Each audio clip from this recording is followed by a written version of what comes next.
Welcome to today's episode of the J&J podcast. I'm Jamie. This is Jameson. We want to welcome all of our listeners in. Got quite a bit. It's not a huge lineup, but we have lots to talk about. And just one thing for everybody to be aware of during the summertime, because of travel, vacation, we're going to be doing the podcast every other week. So we wanted to make everybody aware of that. For this week, first on the docket, we're going to start with the NFL.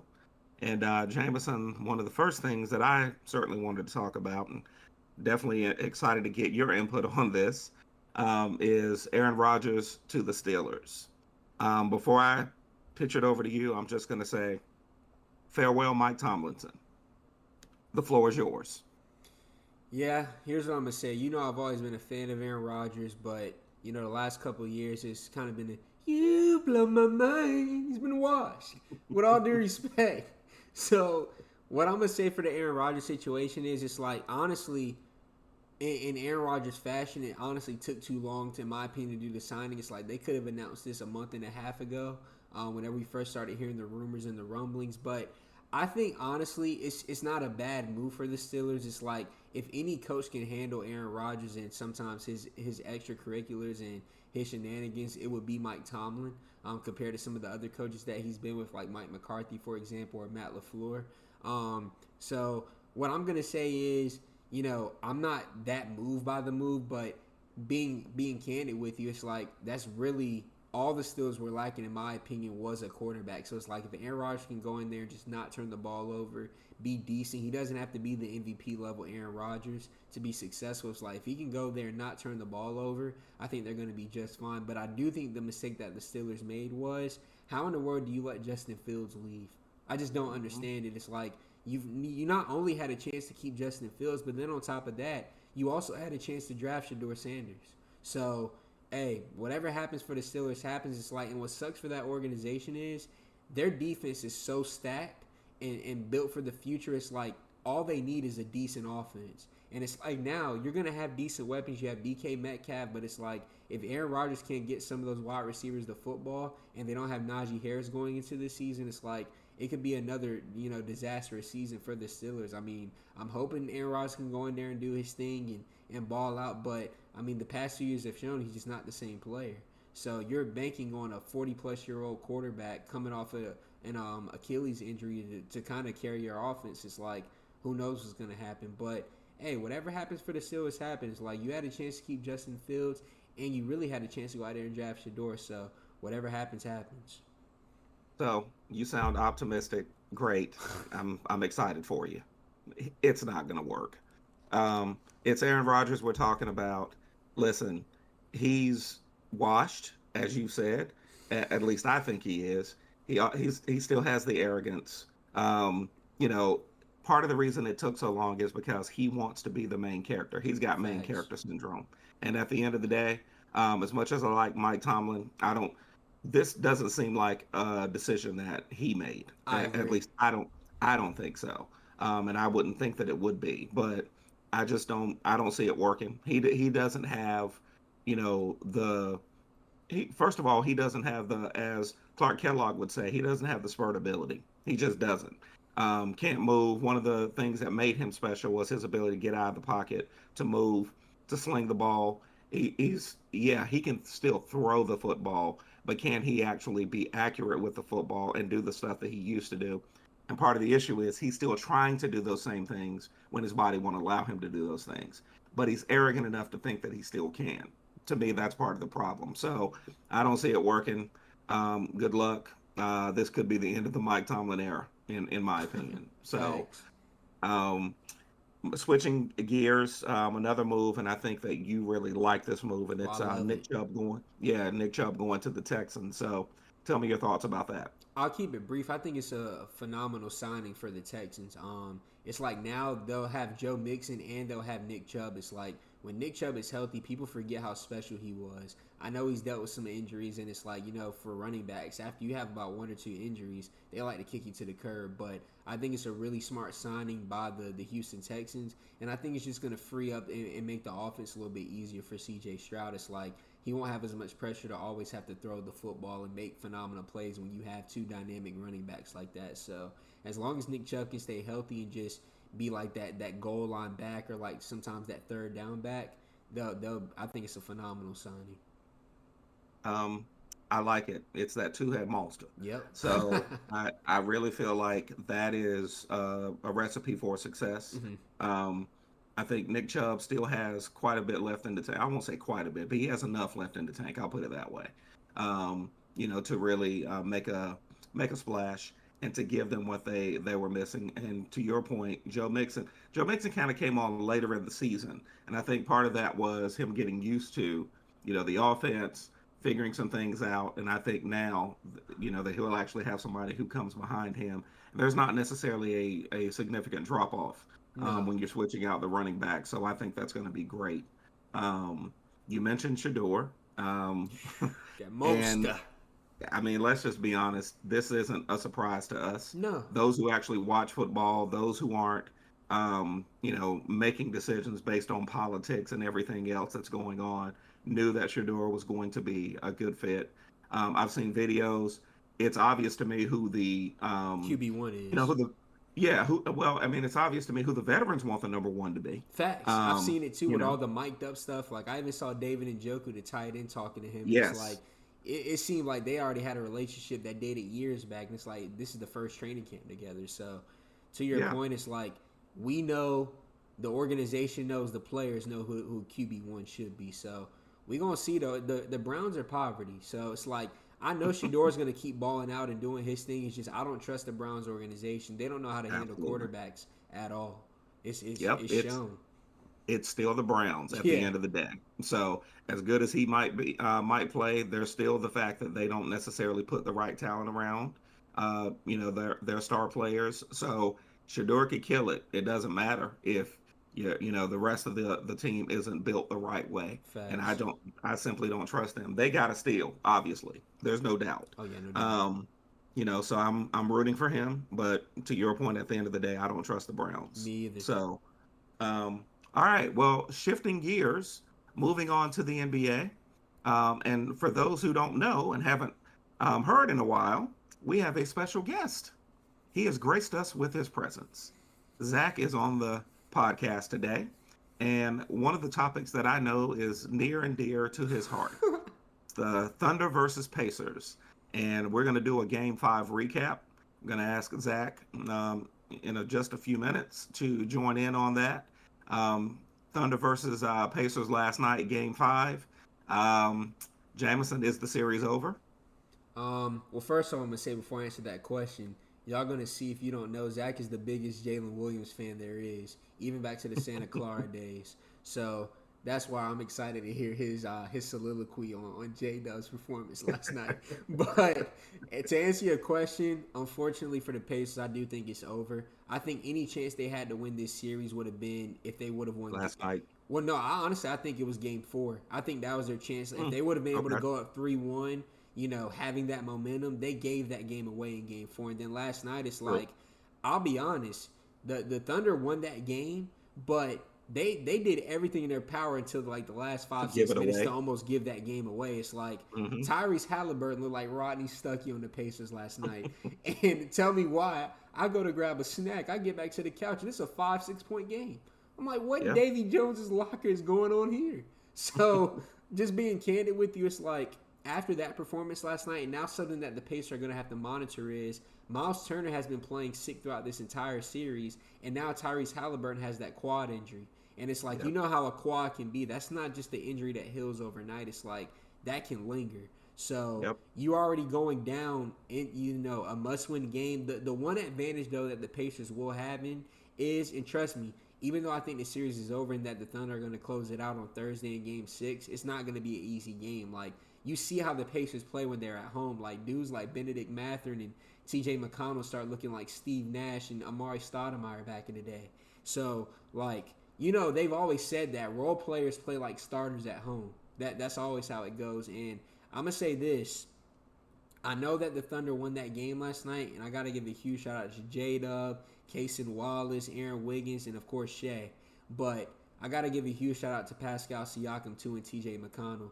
Like TJ McConnell, man, I wish the Lakers could get a backup point guard like that. Somebody that just brings energies. Like that brother literally came in last night, shot 6 or 7 from the field, and he had 13 points in the third quarter. And then Pascal Siakam is like I said, that might be the worst game I've ever seen Tyrese Halliburton play. But Pascal Siakam, like if the Pacers won this series right now, he would be Finals MVP, no doubt about it. Like he's been phenomenal. But to answer your question, I think this series is over. I think that, and quiet is kept too. I know Zach might touch on this. If JDub comes out and and has a 30+ point performance in Game 6, he quiet as kept might be the Finals MVP. Because what people don't realize is he's averaging 32 points a game over the last 3 games. So I know everybody thinks it's going to be, oh, it's just Shea. Trust me, Shea's been putting up some really good numbers. But also Shea has been gunning. Last night he had 31 on like 24 shots. So Yep. if JDub has a really good Game 6 performance, he might be the Finals MVP. It could be similar to the Jaylen Brown situation from last year. So, but I'm really looking forward to Game 6. I think it's going to be a very competitive game, and I think Tyrese Halliburton will play well. I just think the Thunder have too much. But your thoughts, sir? Well, no, I'm going to cede my time um, to Zach because I'd be interested to hear what Zach has to say, and I'm gonna intro you, Zach, by saying something a little bit controversial because Jameson and I have been having debates about whether or not in the off season, and it probably won't be this year, but potentially another year, if the Thunder had to make a decision between Chet and J Dub, who would it be? And so I actually want you to touch on the recap of the game, but I also want to get your input on that because I want you to settle that once and for all. So, everybody, Mr. Zach Hires. Thank you, sir. Great to be back. Just want to say that J Dub is the best player to ever grace a basketball court. That's Yeah. crazy. Like Jay said in the beginning, I'm a very big J Dub fan. Since his rookie year, got a couple of his rookie cards, stuff like that. I'm a big J Dub fan. Very high on him. Um, I didn't get to watch the first half of last night, so I missed a lot. I got a text from Jay, probably like second quarter worth of time, saying that he was on one, and I got to watch a masterclass of a second half. Almost brought a tear to my eye, seeing seeing the way that he performed, and after having to see tweets and stuff like people saying that he's gonna ask for the max and not deserve it. Like he got a lot of flack for his last couple series, so it's great to see. Um, to touch on the Jada versus Chet, they'll be able to keep both of those even with the second apron, I believe, at least for the next year, maybe the next 2 years. But the way that I see it, even now with how good Shea is, and obviously J-Dub had the 40-point game, their biggest issue is creation outside of Shea. So you can get, it's going to sound crazy when I say this, but you can get another Chet. Sure, Mhm. he's 7'1", he's a generational talent, but Wimby just came in the league. You got plenty of dudes that are getting taller, fitting that type of archetype. Like, I mean, Cooper Flag, if you want to mention him, he's what, 6'10". He can fill the same kind of role. Um, Dub is exactly what they need in so many different aspects. And that's not to take away anything from Chet, but Chet fills a very specific role with protecting the paint, which he does great, but you can take a hit and have someone like Hartenstein still hold that down. He is great for putback points, but those are few and far between. Sure, they come at crucial moments at times. Like he had a good putback, I think, off a J-Dub missed layup last night. But with the injury concerns that he'll have, and the fact that J-Dub does more in so many different aspects, I think it's a no-brainer that you keep Dub, and that's not even me being biased. I think you can find another Chet type player in a couple years. Wow. So, yes, yes, this is wow. I You shocked me because Jameson had just been going on and on. I think, Dad, I don't know. And then, of course, now the last 3 games, he kind of changed his tune a little bit. But I totally agree. In my opinion, Hartenstein is actually the dude that you'd prefer to keep because unless Chat gains 97 pounds in the next 2 years, he gets bullied too much. And I know he's not a low post player per se, but he's going to end up having to guard low post players. And to me, that makes him a liability. Yes, he plays defense, block shots, that kind of thing, but he can also be abused. On the defensive end. So from my perspective, and to your point, yes, his height, all of that. He's not KD though. See, there are a lot of people who wanted to say, "Oh, that's KD. He's just another version of KD." KD is, yes, skinny. He's tall, but KD is also strong, and KD can actually dribble the ball like a point He's a guard. 7 foot guard. Exactly. So he could get to different spots. So I totally agree. Listen, I've compared it. I know it's not the exact same comparison, but I've compared it to Sam Presti, in my opinion, making the wrong decision before when he decided to let James Harden go and he kept Serge Ibaka. We see how that worked out. So I'm totally in agreement. I think JDub is the kind of dude who works well beside Shea. You can bring other pieces around those two. Hardenstein knows what his role is. He goes in there, he plays defense, he gets offensive rebounds. Chet is like the gravy on top. But if I had to, this is an old school saying, if I had my druthers, um, I would actually keep J Dub as well. To your So Zach, point, you though, y'all, I'm gonna just step in real quick and say this. I've stood corrected. um, but here's what I'm gonna say too, oh, though. we convinced you. Is that what you're saying? Well, no. Here's what I'm gonna say. I think they still need to try to like. I completely agree with your arguments, and they're very valid. I was just gonna say, in my opinion, like I told you the other day, I hope they can find a way to keep all three because I think all three are vital. I think even if you do lose Chet, there will be a drop off some. But to your point, like if they can replace him with like an Aaron Gordon type of player in the draft, they'll be a okay because they already have Isaiah Hartenstein. Mm-hmm. But here's what I will say though. I hope Sam Presti doesn't play around when it comes to actually paying J Dub. It's like if the brother wants the max, bruh, give him the max. Like don't That's play right. around and be stupid and then he end up on a team like the Hawks that's willing to pay, or a team like Yeah. the Bulls that's willing to pay because it could be another James Harden type scenario. So, but to Zach's earlier point, he was saying, I know like before we started recording, he was saying that Sam Presti has already said he's willing to pay money. I'm like, that sounds good. You didn't do that Until with it's James time to Harden pay. until it's time to That's pay. right. So Mm-hmm. we'll see what happens. But yeah, y'all cooked me on this one. I'm I man enough I to would admit just it. like to say, I would like to say, as nice as it would be to have Jada 50 minutes away from me every single night, I don't want to think about him going to the Hawks. Oh, oh, He doesn't deserve a franchise like that. But from my perspective, to put a button on it, looking at the first couple games of the series, like especially game one when Dagnall tried to switch it up and go small, that quote was unquote, nasty. yeah, it didn't work. It didn't Yep. work when he took Hartenstein out of the lineup and came off the bench. Chet works really well when he's the four and not having to play five, and that's something that you can get around if you switch it and keep Dub, get rid of Chet, and like you were saying, get like an Aaron Gordon type player and just fill it with really good wings. Bro, even Yeah. too, to add to that, like one thing I noticed during the games, and I think Doris Burke was talking about it some, like you see the way that they kept pressing, like whether it be Nimhard or TJ McConnell, they kept pressing Shea on the inbound. And the thing was, like, Chet was not strong enough to keep setting screens to even free him up on offense. It's like the offense Yep. became so stagnant when Chet was at the five because like they couldn't create any space for Shea in the half court. So it's like to you guys' point, you saw a world of a difference with the offense whenever Isaiah Hartenstein was the center and when Chet was able to be at the four. Because you remember, what was it, game three? We even talked about it. Miles Turner was abusing him when he was at the five.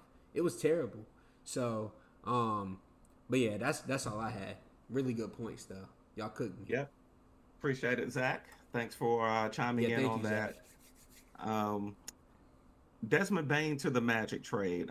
Jamison, and then we're going to wrap up the NBA with the KD trade update. Yeah. So, your thoughts very quickly though on the Desmond Bain to the Magic trade. I'm gonna be honest. When I first saw it, I remember I got out of church on Sunday and I immediately showed it to you. And my first reaction was like, "What in God's name are the Orlando Magic doing?" But I'll be honest. The more I looked at the trade, I still Mm-hmm. don't like it. I think it was actually a really good trade for Memphis. But the first thing that stood out to a lot of people was the 4 first round picks that they gave up. Here's what I'm gonna say. Now the Magic have potentially a starting lineup of Jalen Suggs, Desmond Bain, Franz Wagner, Paulo Banchero, and Wendell Carter. It's like, being honest, looking ahead to next season, that's a top 5 seed in the East, in my opinion, Yep. if everybody can stay healthy. So I get it. They gave up 4 first-round picks, but if the Magic continue for the next 3 to 4 years to be a 5 seed, a 4 seed, a 6 seed, those draft picks aren't going to be high draft picks anyway to begin with.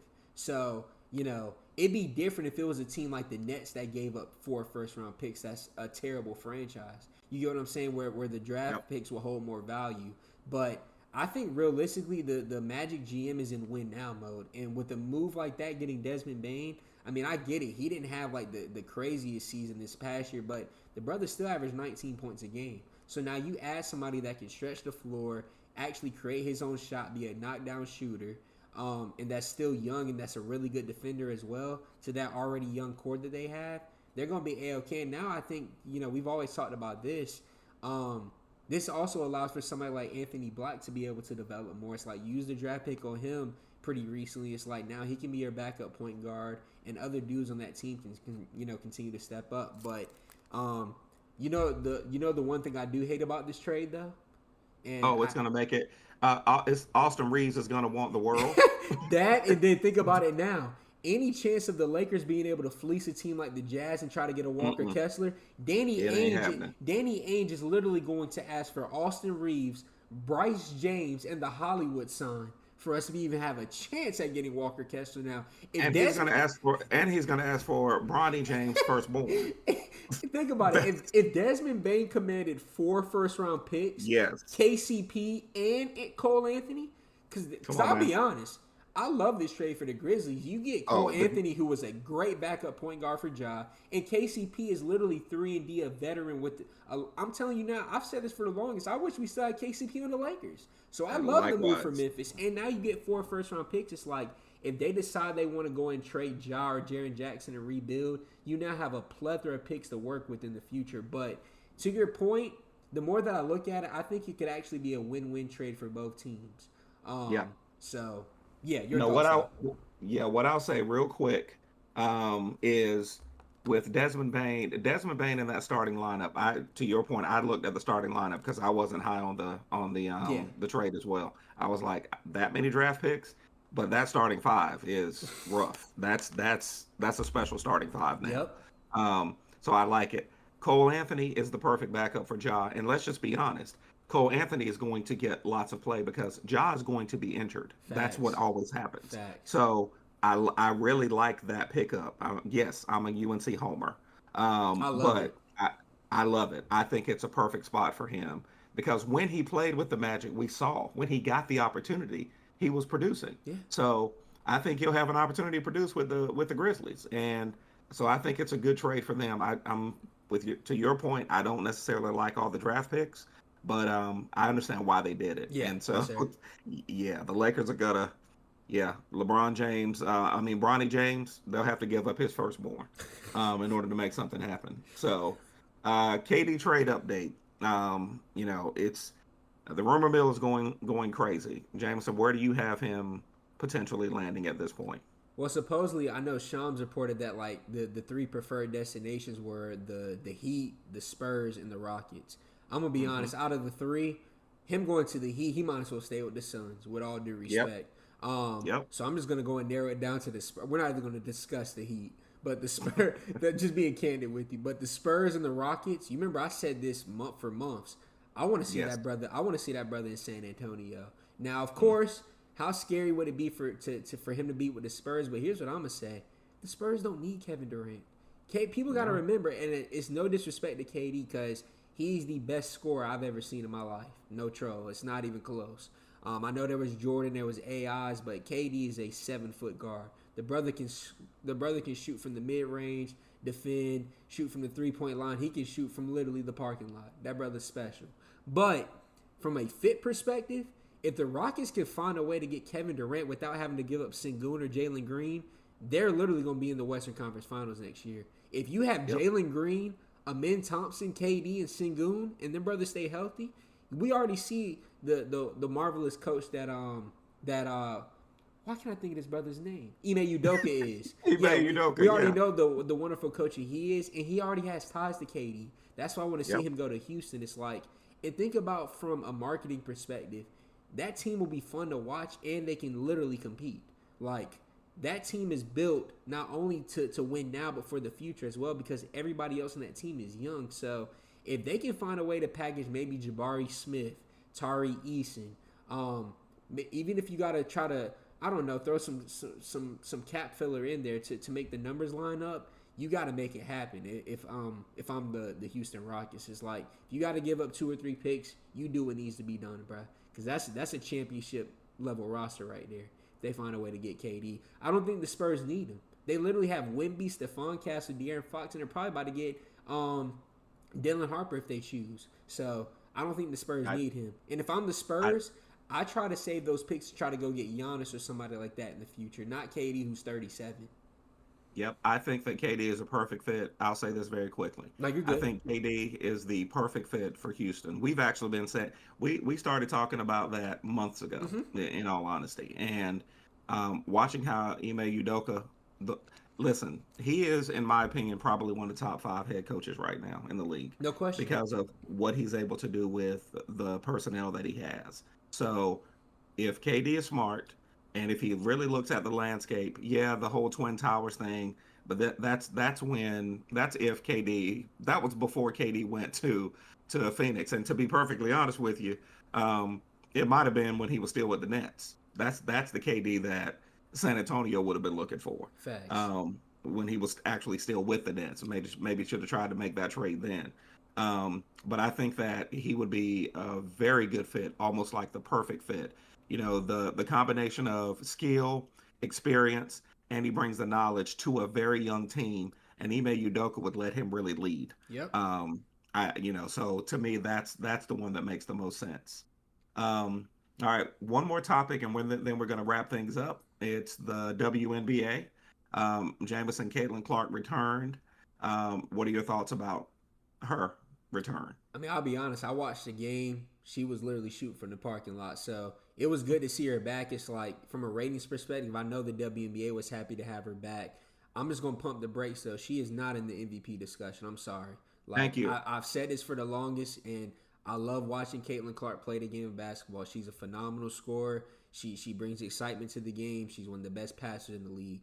But you cannot miss 5 to 6 games to start off the season and be in the MVP discussion over the likes of Nafisa Collier or Asia Wilson's been playing good, or even somebody like Brianna Stewart. It's like she's been able to put up consistent numbers. So I'm glad Caitlin Clark is back. It's great for the W. It's good from a viewership perspective and for the fans' perspective.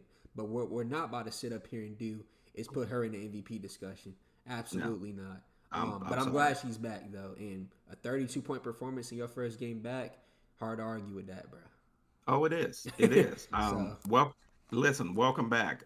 But I'm with you. Pump the brakes on the whole. Like, I saw something that said that it was a 3-way race, and I'm like, no, it's a one-way race. It's literally Nafisa Collier. It's not even close. It's Nafisa Collier and nobody else. No. And I'm sorry. Yeah, listen, the Aces aren't winning. They've been terrible. They're just not. They've been terrible. They've been horrible. And I'm not even going to get on, Chelsea Gray. I'm not even going to have. That's a whole nother conversation for a whole nother podcast. All I'm going to say is Deja Kelly should have been on that roster. Period. And I'll be honest, I love Jewel Lloyd, but they should have never traded Kelsey Plum. That was flat out stupid. Yes, it was. That was a dumb move.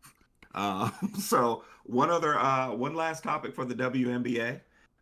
Shout out to Angel Reese, Facts. First career triple-double. I'm just going to say this. She continues to ball out. People who make the comments, part of the reason we're even having a discussion about Caitlin Clark potentially being in the MVP race, and she shouldn't be, is because it's political. You can say what you want to say about Angel Reese. She also just trademarked Me Bounds, right? She's a marketing genius. She's brilliant. A genius. She absolutely is. So people can hate all they want. Triple-double. I don't care how many shots she misses. At the end of the day, she misses those shots, and there are other people around, but she still is the one who's getting those rebounds. Here's what I'm going to say. I'm going to keep it a stack. I'm going to add this. The Skies absolutely suck. That franchise stinks. Yes, listen. the Chicago Sky to L.A. Sparks to Dallas Dallas Dallas Wings pipe. Wings. I mean, come on, man. It's really really bad. And I hope she gets traded. I'm telling well, you, like I well, want to see her actually because the way Angel Reese that plays, I've trade always request, as you would say, is going to hit like crack in oh, the it '80s. is. And here's what I'm gonna say. I just want her to have the opportunity to play for a team that actually has a chance to compete. I'm not saying she got to go to the Lynx or she has to go to the Liberty, like a team that's already a championship contender. But I want her on a team like that's maybe in the middle of the pack that needs that one player that can take them over the top. Because one thing you Man, can can you never. imagine her on the Valkyrie?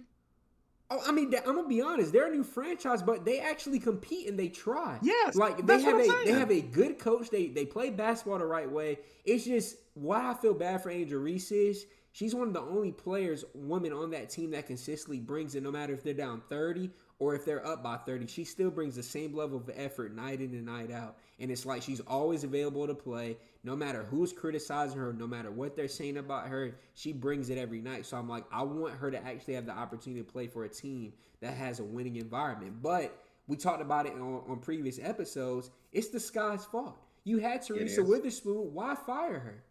It Yep. made absolutely no sense. And look what They, happened, Dad. I brought this up. Part of it was because Courtney Vandersloot tore her ACL. But look what happened when Haley Van Lith finally got some tick.